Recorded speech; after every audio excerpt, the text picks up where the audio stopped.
같이 보도록 하겠습니다. 제가 마가복음 1장 40절 봉독하겠습니다. 거룩하신 하나님 말씀 정성껏 한 절 한 절 이게 왜 여기 있나 하는 그런 아주 보물 찾는 마음으로 같이 읽으시면 좋겠습니다. 한 문둥병자가 예수께 와서 끌어 엎드려 간구하여 가로되 원하시면 저를 깨끗게 하실 수 있나이다. 예수께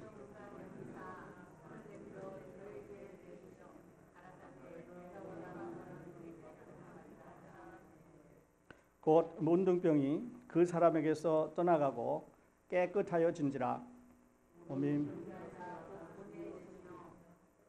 가라사대 삼가 아무에게 아무 말도 하지 말고 가서 내 몸을 제사장에게 보이고 내 깨끗함을 됨을 인하여 모세의 명한 것을 드려 저희에게 증거하라 하셨더니 그 사람이 가서 이 일을 많이 전파하여 널리 퍼지게 하니 그러므로 예수께서 다시는 드러나게 동네에 들어가지 못하시고 오직 바깥 한적한 곳에 계셨으나 사방에서 그에게로 나오더라. 아멘. 자, 우리는 지금 그 종의 사역에 대해서 공부를 하고 있습니다. 오늘은 종의 사역과 문둥병에 대해서 말씀을 드리겠는데, 자, 예수 그리스도가 하나님의 메시아로서 세상 오셔서 King of Kings, 왕의 왕이고 The Lord of Lords, 세상에 있는 모든 것들의 주인이 되기 위해서는 지금 현재 세상에 점령되어 있는 이 여러 가지 사건들을, 여러 가지 이 상황들을 정리를 하셔야 됩니다.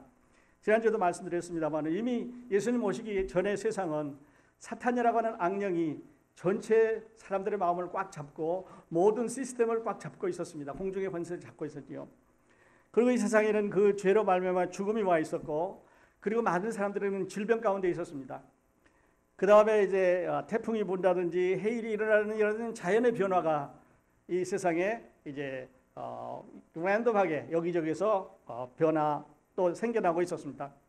그래서 예수님께서 하늘나라에서 이 세상에 오셔서 모든 것을 다스릴 수 있는 권세를 가졌다는 것을 보여주시기 위해서는 먼저 사탄을 이기셔야 됐습니다. 그래서 지난주에 보셨습니다마는 예수님께서 이제 안식일에 성전 안에 안식일에 회당 안에 들어가셔서 그 예배하는 광경을 또 그분들이 활동하는 광경을 보게 됐을 때 그 안에서 이제 귀신 들린 사람이 소리를 지르면서 귀신이 떠나갔다는 것을 저희가 봄으로 인해서 예수님께서 이 세상의 공중의 권세 잡은 귀신을 이기는데 전혀 문제가 없다는 것을 저희가 공부를 했습니다.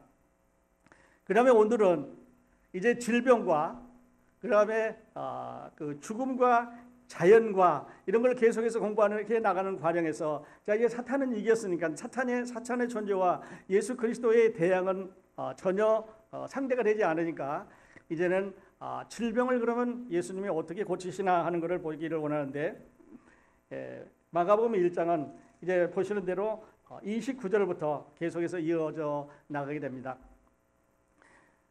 예수님께서 회당에 나오셔서 그날 저녁입니다. 그러니까 회당에서 주일날 안식일날 모였겠지요. 안식일에 회당에 가서 이제 모든 그 절차를 마치고 저녁에 집으로 돌아왔습니다.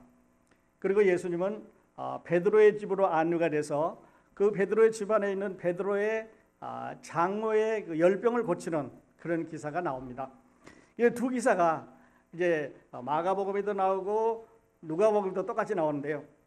아시는 대로 이 누가는 의사이기 때문에 이런 질병 문제에 있어서 또 아픈 사람, 나중에 이제 문둥병자도 말씀을 드리겠습니다만은 이런 아픈 사람에 그 관한 것을 기록할 때는 조금 더 자세히 기록을 했습니다. 그래서 여기서 베드로의 장모가 열병으로 아팠다 이렇게 나와 있는데, 누가복음에 가서 보면 의사라는 견해에서, 프로페셔널한 닥터라는 견해에서 그 여자를 봤을 때 심한 열병을 앓았다, 그래서 아주 열이 많았다는 것을 이렇게 표시를 하고 있는데, 예수님이 손을 붙잡아 일으키시자 그 여자가 일어나서 예수님에게 수정을 들었다고 이렇게 기록을 하고 있습니다. 그래서 이제 이 말씀을 보면서 예수님에게 수정 들었구나 그렇게 보지 마시고 어떤 수정을 들었을까. 서빙을 하셨는데, 미니스터를 하셨는데 예수님을 미니스트를 하시는데 그날 어떤 것을 봉사를 하셨을까 이런 생각을 한번 해보실 수 있기를 바랍니다. 그 다음에 이제 32절에 보면 저녁 때가 됐습니다. 저녁 때가 되니까 예수님께서 이제 그 안에 집안에 있기 때문에 사람들이 아픈 사람 여러 가지 어려운 사람들을 데리고 그 집안으로 몰려오기 시작을 했습니다. 이제 제가 이 말씀을 여기를 읽으면서 참 아름다운 광경이다 그렇게 생각을 해봤습니다. 그 다음 슬라이드 보여주세요.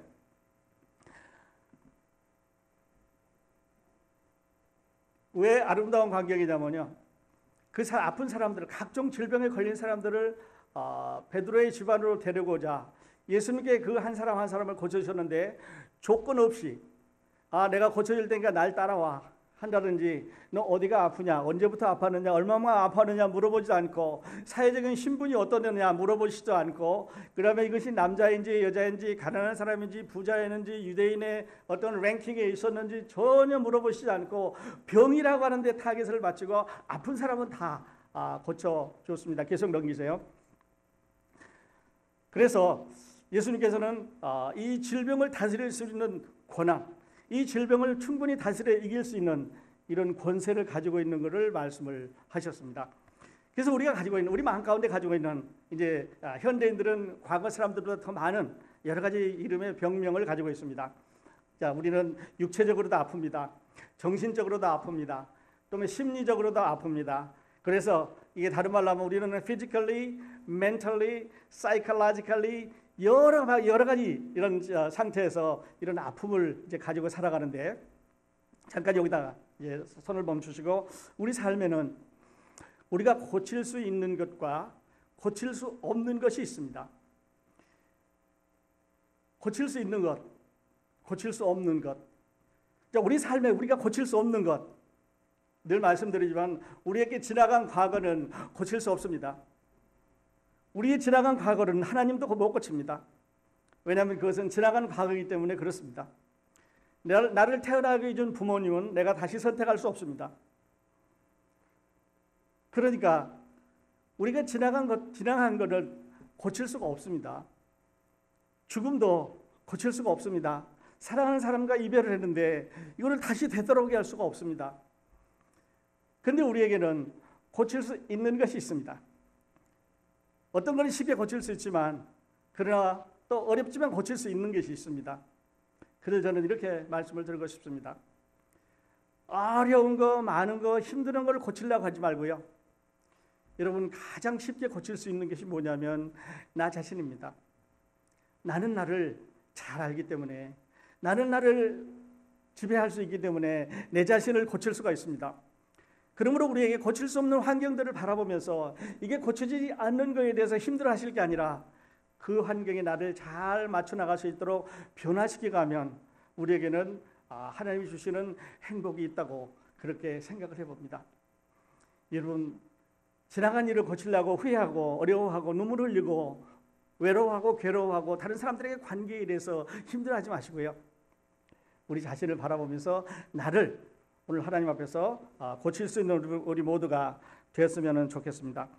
그리고 오늘 예배가 특별히 하나님과의 관계를 바꾸는, 고치는 그런 아름다운 예배가 되었으면 좋겠습니다. 저물어질 때 사람들이 이제 예수님 앞에 데리고 나왔습니다. 그리고 그 사람들을 고쳐주는데요. 아까 말씀드리다 잠깐 중단했습니다만은 아주 아름다운 장면입니다. 그날 예수님께서 안식일에 회당에 들어가셨는데 안식일이 다 끝나고 저물어질 때부터 고치기 시작을 했습니다. 그러니까 유대인의 달력들은 이제 해가 저물면 다음 날이기 때문에 거기 이제 저와 같이 성경 32절을 보시기 바랍니다. 오늘 본문에는 안 나와 있습니다만 30절에 보면 저물어 해질 때에 이렇게 나와 있습니다. 저문단 말도 저녁 때를 말하는 거고 해질 때에다도 저녁 때를 말하는데 두 말을 겹치음으로 인해서 이제 선셋 해가 졌기 때문에 이제는 안식일이 아니라고 하는 말을 마가는 이렇게 두 번을 겹쳐서 강조를 해주고 있습니다. 각종 병자들을 이제 고쳐줍니다. 그리고 35절에 가보면요, 새벽 오히려 미명에 이렇게 또 날짜가 바뀌었습니다. 그러니까 거기서 주무시고 그 다음 날 새벽이고 미명이란 말은 둘 다 아침이란 말인데 아침은 아침인데 해가 뜨기 전에 아주 어두웠을 때를 말하고 있으니까 아주 early in the morning, 아주 이른 아침이라고 그렇게 말씀을 드릴 수가 있겠습니다. 예수님이 기도하시고 사람들을 이제 만나서 이제 귀신을 걸린 사람 또 아픈 사람 이런 사람들을 그 문제를 해결해 주던 그런 문제인데요. 그리고 오늘 본문 40절로 들어갑니다. 이 똑같은 기사를 누가도 기록을 했고 또 마태도 기록을 했습니다. 상황은 조금 다르게 세팅을 했습니다만은 한 문둥병자가 나와서 예수님 앞에 고침을 받는 이런 기사를 두 이제 그 복음서 저자가 같이 기록을 했는데 한 문둥병자가 예수께 나와 끌어 엎드려 간과하여 가로되 이랬습니다. 자, 문둥병 여러분 아시죠? 요즘은 그 문둥병이라고 하는 이 병을 그 새로 발명한 사람 이름을 붙여서 한센병이다 이렇게 이제 붙이고 있는데 이 문둥병에 걸린 사람이 예수님 앞에 나왔습니다. 그리고 고쳐달라고 하는 거죠. 다음 화면 주세요.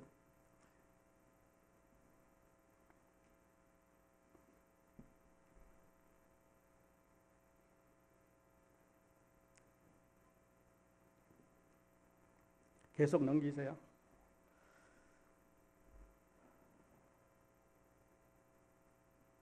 하나 더. 그래서 이 문둥병은 우리가 아는 대로 그 발병에서부터 나타나기까지 시간이 많이 걸리는 병입니다.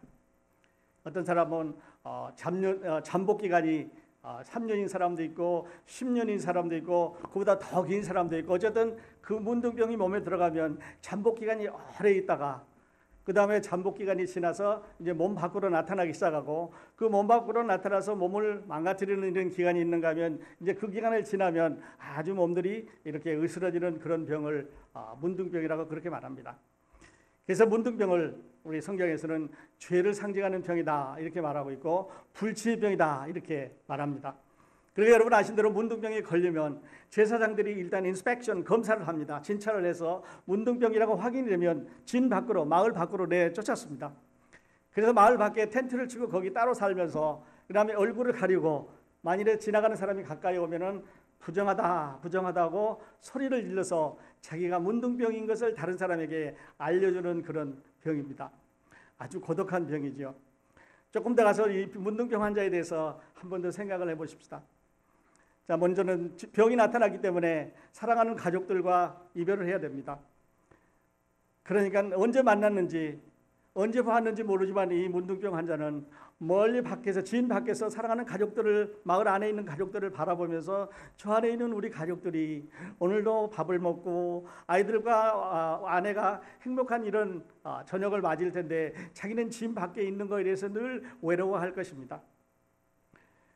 뿐만 아니라 이제 사람들을 만나서 누군가를 만나서 대화해보고 똑같은 문둥병 환자가 같은 진에 있으면 몰라도 그렇지 않은 경우에 여기 한 사람이라고 한 걸 봐서는 그렇지 않은 것 같습니다. 누군가가 만나서 그 사람과 대화할 수 있는 기회가 없었습니다. 뿐만 아니라 이제 요즘 젊은이들이 말하는 스킨십이라고 하는 이렇게 다른 사람과 피부를 맞대본 적은 다른 사람의 손을 만져본다든지 얼굴을 만져본다든지 아니면 뺨에 비벼본다든지 아니면 포옹을 해본다든지 이런 기간은 아주 먼 이 사람의 생각 속에서 먼 옛날일 것입니다.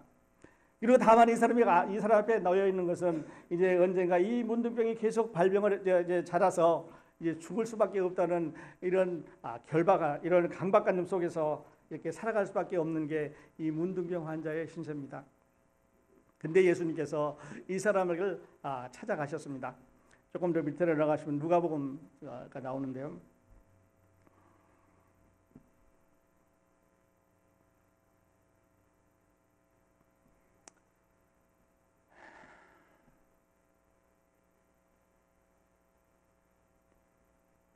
이 똑같은 기사가 누가복음 5장 12절부터 16절까지 기록이 되어 있습니다.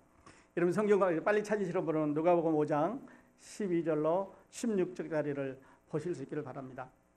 거기 보면 누가는 프로페셔널 의사이기 때문에 닥터이기 때문에 이 사람의 몸에 대해서 조금 더 자세하게 진찰을 합니다. 자, 예수께서 한 동네에 계실 때 온몸에 문둥병 들린 사람이 있어 예수를 보고 엎드려 간구하여 가로되 이렇게 말합니다. 아까 문둥병자가 찾아왔다는 게 아니라 온몸에 문둥병에 걸려있는 사람이 찾아왔다고 말합니다. 온몸에 문둥병이 퍼졌다는 말은 시간이 오래됐다는 말이죠.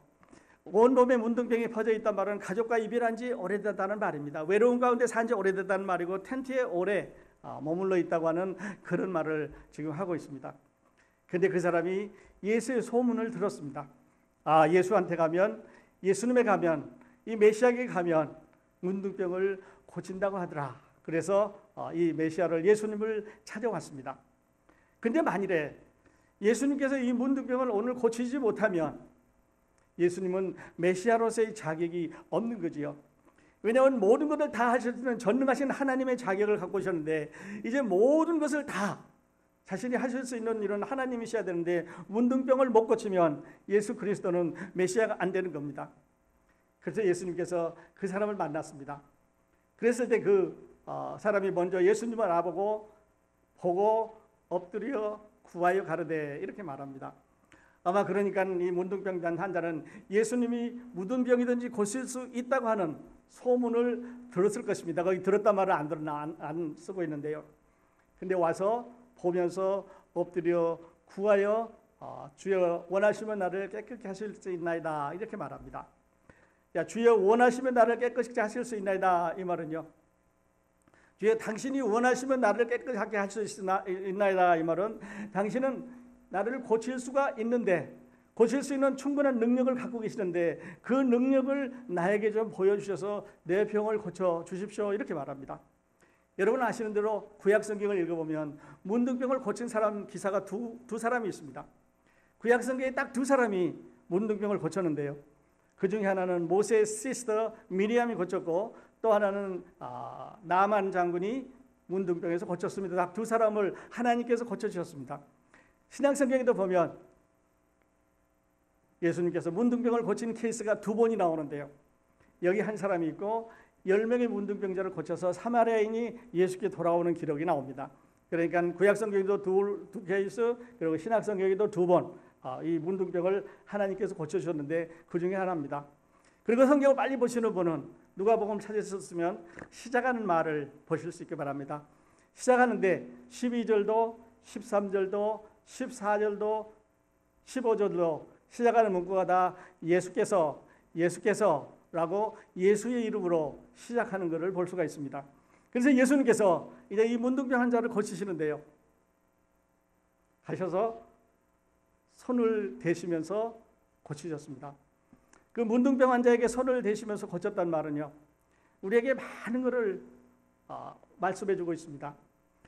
예수님께서 그 다른 사람이 손을 대면 안 되는 부정하기 때문에 손을 대면 안 되는 사람을 예수님께서 손을 대서 고치셨는데 그 사람이 어디다 손을 댔는지 성경은 말하고 있지 않습니다. 그분이 목을 만졌는지 그분이 악수를 해서 손을 만지셨는지 아니면 그분이 포옹을 하셨는지 전혀 말씀을 하고 있지 않으면 그러나 이 문둥병 환자에게는 아주 오랜만에 외부 사람의 피부를 접촉해보는 기간이었을 것입니다. 왜냐하면 문둥병이 걸려서 온몸에 퍼졌다고 하는 말은 시간이 많이 지나기 때문에 자기가 문둥병이 걸리기 이전에 발병하기 이전에 사람들과 만나서 악수도 했을 거고 포옹도 했을 거고 살을 만졌을 텐데 이제는 이 스킨십을 해본 지 오랜 시간이 걸렸는데 아주 오랜만에 예수 그리스도로 그 살갗을 다른 사람의 살갗 피부의 살갗을 다 보는 그런 시간이 됐을 것입니다. 그러니까요. 누가는 이런 그 의사로서 이런 기록을 우리에게 주면서 어떤 휴머니스틱, 어떤 인간적인 면에서 또 사람으로서 느낄 수 있는 그런 감정들을 아주 자세하게 우리에게 보여주고 있는 것을 이제 성경은 우리에게 증언을 하고 있습니다. 손을 만졌습니다. 그리고 이제 내가 원하노니 깨끗함을 받아라 그렇게 말했습니다. 근데 여기서 꼭 여러분이 잊어버리지 않았으면 또 꼭 마음에 두고 가셨으면 좋겠던 단어가 몇 개가 있는데요. 원하시면 나를 깨끗하게 하실 수 있나이다 하고 나를이라는 이 말을 여러분 기억하셨기 바랍니다. 원하시면 깨끗이 가실 수 있나이다. 이렇게 말씀하신 게 아니라, 이렇게 말한 게 아니라, 원하시면 나를 깨끗게 할 수 있나이다. 이렇게 말합니다. 나를 개인적으로 내 병을 고쳐달라고 말합니다. 모든 문둥병을 고쳐달라고 말하는 게 아니라 내 개인의 문둥병을 고쳐달라고 그렇게 말하고 있습니다. 그래서 아까 말씀드린 대로 문둥병을 죄를 상징하는 그런 병이라고 말씀드렸는데요. 이 죄에서 구원받는 거, 문둥병을 고치는 것을 죄에서 이제 구원받는 거다 그렇게 말합니다. 그리고 문둥병에서 깨끗하게 나은 사람을 이제 제사장한테 가서 보이고 제물을 바치는 것을 클리닝 이렇게 말해서 이거를 다른 말로는 깨끗함을 받는다 그렇게 말합니다. 그러니까 깨끗함은 인정을 받는 거죠. 고치는 것과 그다음에 깨끗하다고 인정을 받는 것은 두 개의 다른 얘기입니다. 고치는 것을 우리는 구원받는다고 말하고 가서 깨끗하다고 인정을 받는 것을 성화라고 그렇게 말합니다. 그러니까 깨끗한 다음에 가서 문둥병이 나은 다음에 가서 깨끗함을 받는 건데 이를 우리는 구원과 성화를 이렇게 연결해서 말씀을 드릴 수가 있겠습니다. 13절 다시 보시면 예수께서 손을 내밀어 저에게 대시며, 이 구절이 정말 감동적인 구절입니다. 아무도 문둥병 걸린 사람에게 손을 댈 수가 없습니다.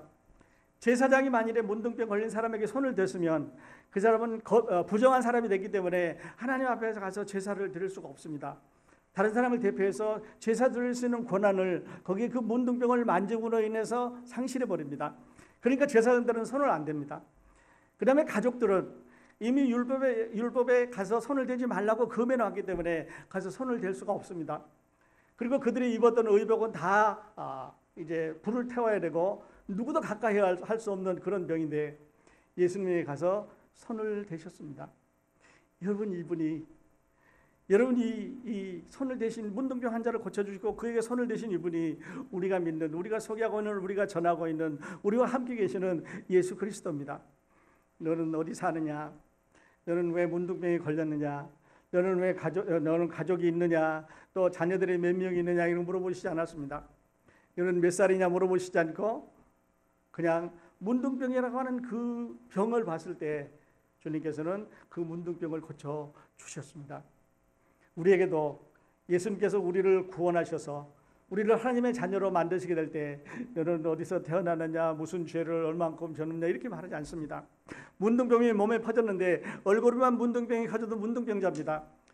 보이지 않는 배에만, 내부에만 문둥병이 퍼져도 문둥병자입니다. 다리에만 문둥병이 걸려도 문둥병자라 우리는 정의해버립니다. 그러니까 문둥병이 죄를 상징하고 있는 병이라고 하는 말은 우리가 지은 죄들이 얼마나 많았든 간에, 우리가 지은 죄가 얼마나 적었든 간에, 그것이 큰 죄이었던 적은 죄였던 많은 죄였던 어떠했던 간에 이것은 우리는 하나로 묶어서 죄인이라고 말하는데 문둥병도 그렇다는 거죠. 보이는데 나타난 환부도 문둥병입니다. 또 보이지 않는 데 나타난 환부도 문둥병이라고 이렇게 정의를 하는데 그래서 문둥병을 죄를 상징하고 있는 병이라고 말합니다. 그리고 그 당시에 문둥병을 고칠 수 있는 능력을 가진 것은 하나님밖에 없었는데 예수 그리스도가 그 문둥병을 고침으로 인해서 이분은 당신이 하나님이라는 사실을 그에게 드러내 보여주셨습니다. 그러므로 우리가 믿는 예수님, 이제 우리를 위해 십자가에 돌아가신 이 예수님은 하나님이십니다. 하나님의 메시아시죠. 못하실 것이 없습니다. 이 육체적인 병, 피지컬한 병만 고치는 게 아니라 우리의 정신적인 병도 고칠 수 있습니다. 그러니까 피지컬한 병, 멘탈한 병, 사이코로지컬한 병, 어떤 병이든 간에 무슨 병이든 간에 이제 다 고칠 수 있는 능력을 가지고 계신 분을 우리가 예수님이라고 이렇게 볼 수가 있겠습니다. 고쳐주셨습니다. 깨끗함을 받아라 한데 문둥병이 곧 떠나니라. 처음 단어는 나를이라고 말씀드렸고 두 번째 단어는 곧이라는 말입니다. immediately. 손을 대자마자, 선언하시자마자 병이 곧 나았습니다. 이제 집에 가면 일주일 후에 날 거다 그렇게 말 안 했습니다. 이제 고쳐주시면서 제사장들에 가서 보여주면 날 거다 그렇게 말씀 안 했습니다. 문둥병이 곧 나아서 이제 다 나은 그 상태를 가지고 가서 제사장한테 보여주라고 말했습니다. 제사장한테 보여주라는 말은요, 긍정적으로 보면 내 문둥병이 나았으니까 인스펙션 해주십시오 이런 뜻도 있습니다. 근데 다른 말로 하면, 조금 부정적으로 본다면, 당신들이 종교가, 율법이, 제사가 어떤 걸로도 고칠 수 없는 이 병을 메시아라고 하는 하나님의 아들이 고쳐주셨다고 하는 부정적인 이런 의미도 가질 수가 있습니다. 제 생각에는 부정적인 의미를 더 크게 가졌다고 생각을 합니다. 왜냐하면 그때로부터 시작해서 대제사장과 서기관과 성전에 있는 사람들은 예수 그리스도를 찾아서 죽이려고 계속해서 노력을 하고, 어떻게 하면 잡을까, 언제 잡을까, 어떻게 잡을까 하는 이런 획책을 이어가는 이런 상황을 보게 될 때, 우리가 종교로, 우리가 제사로, 우리가 희생으로, 우리가 하나님 앞에 드리는 이 모든 것들로 인해서 고칠 수 없는, 손을 댈 수 없는 이 병을 갈릴리에 있는 저 메시아, 저 목수의 아들, 이름도 없는 시골 사람이 이제 하나님의 아들인 것을 선포하고 병을 고쳤다고 하는 사실에 대해서 이 사람들은 눈을 뜨기 시작을 합니다. 그래서 나중에 보면 인스펙터를 보내서 정말 병을 고쳤느냐, 그 병 고친 사람이 어떻게 고쳤냐 하는 이런 사실을 이제 우리가 가면서 보게 되는데요. 그래서 마가보면 1장부터 10장까지 이렇게 쭉 예수님이 갈보리산으로 가시기 전까지 10장까지 기록을 보면은 거의 한 50% 정도를 예수님의 기적에 활용을 했습니다. 5천 명을 먹이시는 기적, 물 위로 걸어가려는 기적, 바람을 잔잔케 하는 기적, 죽은 사람을 살리시는 기적, 모든 것을 다스리는 분이 예수 그리스도라는 것을, 새로운 시대라는 것을, 이제는 구약 시대에 내려왔던 그 메시아 시대가 시대가 아니라, 이제 이스라엘 백성들에게만 주어졌던 그 시대가 아니라, 하나님께서 새로운 프로그램, 뉴 프로그램, whole new brand new 프로그램인 메시아가 와셔서 새로운 왕국, 하나님의 왕국, new kingdom, kingdom of heaven, 그 하늘나라를 세우시고 선포하시러 오셨다고 하는 사실에 대해서 사람들은 눈을 뜨기 시작을 합니다. 그래서 우리는 그 시대를 다른 말로는 은혜 시대라고 말합니다. 또 다른 말로는 교회 시대라고 말합니다. 또 다른 말로는 여러분과 지금 제가 살고 있는 우주 예수 그리스도 안에 누리는 행복한 이런 시대라고 말할 수가 있습니다. 과거의 사람들은 고칠 수가 없었습니다. 과거의 사람들은 상상할 수도 없었습니다. 그런데 메시아가 오셔서 이 일을 함으로 인해서 이제 우리는 새로운 시대에 살고 있게 되는 겁니다. 그래서 예수님께서 그 사람에게 부탁을 했습니다. 가서 내 몸을 제사장한테 보여주고 합당한 예물을 드리라, 그렇게 말합니다. 병이 나았으니까요. 그래서 예물을 드려야 되는데, 여기까지만 드리고 말씀을 마치려고 하는데, 거룩하게 정결하게 되는 그런 예식을 하게 될 때, 이제 그 성전 안에 가서 제사장들에게 몸을 보이고 이제 정결케 되는 예식을 하는데, 비둘기를 2마리를 구입을 합니다. 그래서 비둘기 1마리는 그 질그릇 안에서 잡아서 피를 흘리고, 그 다음에 또 1마리는 그 흘린 피를 그 산 비둘기에 묻혀서 날려보내는, 그래서 그 비둘기가 날아가면 이제는 완전히 깨끗하게 됐다는, 가족에게로 돌아갈 수 있게 됐다고 하는 이런 선언을 하게 됩니다. 한 번 더 말씀드리면, 비둘기를 2마리를 구입을 해서, 깨끗한 비둘기를 2마리를 구입을 해서, 하나는 질그릇 안에서 잡아서, 물이 흐르는 강의 질그릇 안에서 잡아서 그 피를, 그 죽은 비둘기의 피를 산 비둘기에다 발라서 산 비둘기를 날려보내면 깨끗하다, 이렇게 선언을 합니다. 여러분, 이 모습은요, 이 죽은 비둘기, 피를 흘리면서 죽은 이 새는요, 우리 예수 그리스도의 십자가의 피를 상징합니다. 예수 그리스도의 십자가의 피를 흘림이 이 사람이, 문둥병 환자가 이제는 문둥병에서 나았다고 하는 것을 선언하는 그 키입니다. 그리고 다시 그 피를 발라서 이제 다른 새에다가 바르고, 다른 비둘기에도 하고, 다른 새에 발라서 날려보내므로 해서 이제 그 새가, 그 비둘기가 날아감으로 이제는 완전히 이 사람이 나았다고 선언을 하게 되는데, 아까 질그릇 속에 잡혀서 피를 흘린 그 새는, 그 비둘기는 예수 그리스도의 십자가의 죽음, 그 피 흘림을 말하고요. 그 다음에 공중에 올려보낸 이제 살아서 날아간 그 새는 우리 예수 그리스도의 부활을 상징합니다. 그러므로 거룩하게 되는 것, 그러므로 깨끗하게 되는 것, 이제는 더 이상 죄가 없다고 선언하게 되는 것은 우리 주 예수 그리스도로만 된다고 하는 것을 우리에게 말씀을 하고 계셨습니다. 이렇게 결론하십시다.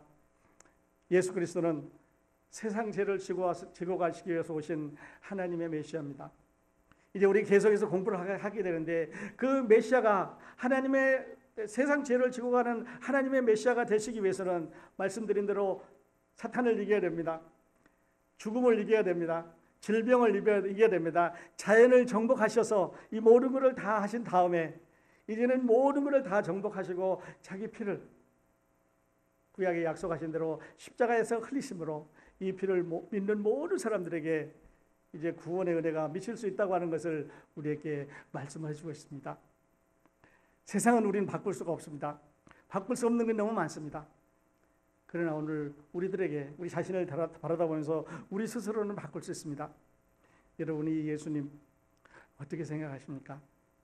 여러분을 위해서 저를 위해서 세상에 오셔서 피를 흘려주시고 3일 만에 부활하셔서 이제 죽은 새뿐만 아니라 살아있는 새가 되셨습니다. 그 예수 그리스도를 믿으면 그 메시아를 믿으면 하나님의 이 아름다운 복이 여러분의 것이 됩니다. 그리고 우리는 이 예수님을 믿고 이제 변화받는 한나라의 사람으로서 그를 섬기면서 아름다운 교회 안에서 이 은혜의 축복을 누리게 되는 것입니다. 아직도 안 믿으셨으면요, 오늘 기도하는 동안에 결정하실 수 있길 바랍니다. 문둥병자에게 물어보지 않았습니다.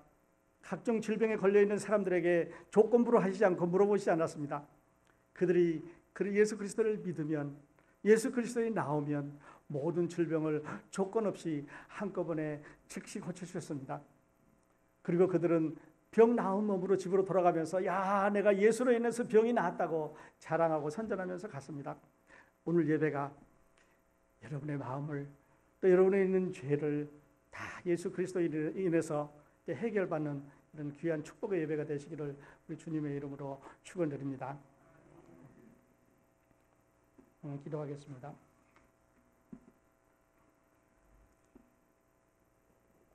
여러분 마음에 결정하실 수 있기를 바랍니다. 이 예수 그리스도 그냥 밖에 세워놓지 마시고 내가 믿겠다고 하는 문둥병자의 마음으로 우리 주님을 안으시길 바랍니다. 주님이 여러분을 만지고 안기를 원하셔서 지금 여러분 앞에 계십니다. 사랑하는 그를 마음에 안으시길 바랍니다. 하나님 아버지, 당신의 아들이 세상에 오셔서 사탄을 이기고 각종 질병을 이기며 불치병으로 누구도 접근할 수 없었던 문둥병을 거치는 광경을 저희들이 살펴봤습니다. 부족한 사람이 이것을 다 설명하기 어렵지만 그러나 성령께서 우리 사랑하는 성도님들의 마음을 감동시키시고 아직도 죄 가운데 있는 그런 분이 있으면 이 시간에 이 예수를 마음에 믿고 구원받는 축복의 시간이 되게 인도해 주시옵소서. 우리 가운데는 한 사람도 문둥병으로 왔다, 문둥병을 가지고 돌아가는 영혼이 없게 도와 주시옵소서. 예수님의 이름으로 기도하옵나이다. 아멘.